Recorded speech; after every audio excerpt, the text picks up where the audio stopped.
Global পয়েন্টের আন্তর্জাতিক পরিবেশনায় সকলকে স্বাগত জানাচ্ছি।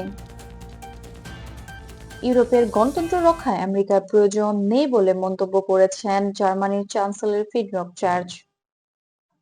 মঙ্গলবার দেশটির রাইনল্যান্ড পলাটিপাল স্টেটে সফরকালে তিনি ইউরোপের বর্তমান রাজনৈতিক ও নিরাপত্তা পরিস্থিতি নিয়ে আলোচনা করেন এবং বলেন, ইউরোপ ইতিমধ্যেই গণতান্ত্রিক কাঠামো, আইনি প্রতিষ্ঠান এবং নিরাপত্তা সক্ষমতার দিক থেকে আগের চেয়ে অনেক বেশি প্রস্তুত।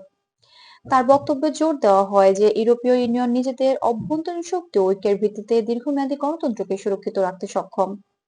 এদিকে আন্তর্জাতিক সংবাদ মাধ্যম যেমন রয়টার্স, এপি এবং পলিটিকো ইউরোপ জানায়, সাম্প্রতিক সময়ে যুক্তরাষ্ট্রের সাবেক প্রেসিডেন্ট ডোনাল্ড ট্রাম্প ইউরোপের প্রতিরক্ষা ব্যয় নিয়ে সমালোচনামূলক বক্তব্য করেছিলেন।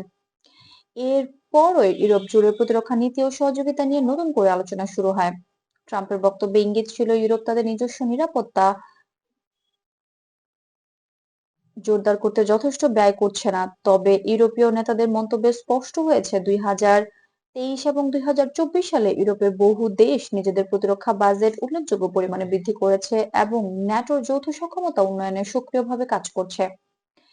ইউরোপীয় ইউনিয়নের নতুন পররাষ্ট্র বিষয়ক প্রধান কায়া কালাস সম্প্রতি ট্রাম্পের মন্তব্যের জবাব দেন। তিনি বলেন, ইউরোপ ফ্রি রাইডার নয়, বরং নিরাপত্তা ও বৈশ্বিক স্থিতিশীলতার জন্য নিজেদের দায়িত্ব যথাযথভাবে পালন করছে।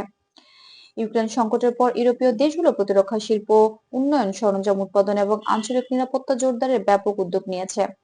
কালাস আরো উল্লেখ করেছেন, যুক্তরাষ্ট্র ইউরোপের সহযোগিতা বৈশ্বিক স্থিতিশীলতার জন্য অত্যন্ত গুরুত্বপূর্ণ এবং দুই পক্ষের সম্পর্ক পরিবর্তনশীল ও সম্মিলিত প্রচেষ্টার মাধ্যমে পরিচালিত হয়। ফ্রিডরিখ ম্যার্জের বক্তব্যের প্রেক্ষিতে অনেক আন্তর্জাতিক বিশ্লেষক বলছেন, ইউরোপ এখন আগের চেয়ে আরো আত্মবিশ্বাসী ভূমিকায় অবস্থান করছে। ইউরোপীয় ইউনিয়ন তাদের অভ্যন্তরীণ রাজনৈতিক কাঠামো, গণতান্ত্রিক প্রতিষ্ঠান এবং যৌথ নিরাপত্তা ব্যবস্থাকে শক্তিশালী করতে ধারাবাহিকভাবে কাজ করছে। ফলে ভবিষ্যতে ইউরোপীয় নিরাপত্তা নীতি আরো স্বাধীনভাবে পরিচালিত হতে পারে, এমন বিশ্লেষণ উঠে এসেছে বিভিন্ন প্রতিবেদনে। তবে বিশেষজ্ঞরা এটিও মনে করিয়ে দেন যে যুক্তরাষ্ট্র ও ইউরোপীয় দীর্ঘদিন ধরেই কৌশলগত অংশীদার। ন্যাটো কাঠামোর অধীনে এই সহযোগিতা বিশ্ব নিরাপত্তায় গুরুত্বপূর্ণ ভূমিকা পালন করে। তাই ইউরোপ নিজস্ব সক্ষমতা বাড়ালেও যুক্তরাষ্ট্রের সঙ্গে সহযোগিতা অব্যাহত থাকবে, এমনটাই ধারণা আন্তর্জাতিক পর্যবেক্ষকদের। ম্যার্জের বক্তব্যকে অনেকেই ইউরোপের আত্মবিশ্বাসের বহিঃপ্রকাশ হিসেবে দেখছেন, যা সমান্তরাল যুক্তরাষ্ট্র ইউরোপ সম্পর্কের ভিত্তিও অটুট থাকবে বলে ইঙ্গিত দেয়। সব মিলিয়ে গণতন্ত্র রক্ষা এবং আঞ্চলিক নিরাপত্তা নিয়ে ইউরোপের অবস্থান এখন আরো স্বয়ংসম্পূর্ণ ভাবনায় উপস্থাপিত হয়েছে।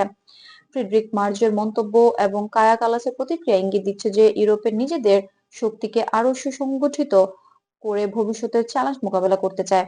আন্তর্জাতিক সম্পর্ক, প্রতিরক্ষা সক্ষমতা এবং গণতন্ত্র রক্ষা, এই তিনটি ক্ষেত্রে ইউরোপ একটি সমন্বিত অবস্থান গড়ে তুলছে। গ্লোবাল পয়েন্টের এই পর্বের সংবাদ এখানেই শেষ করছি। আরো নির্ভরযোগ্য আপডেট পেতে গ্লোবাল পয়েন্ট চ্যানেলটি সাবস্ক্রাইব করে আমাদের সাথে থাকুন। ধন্যবাদ।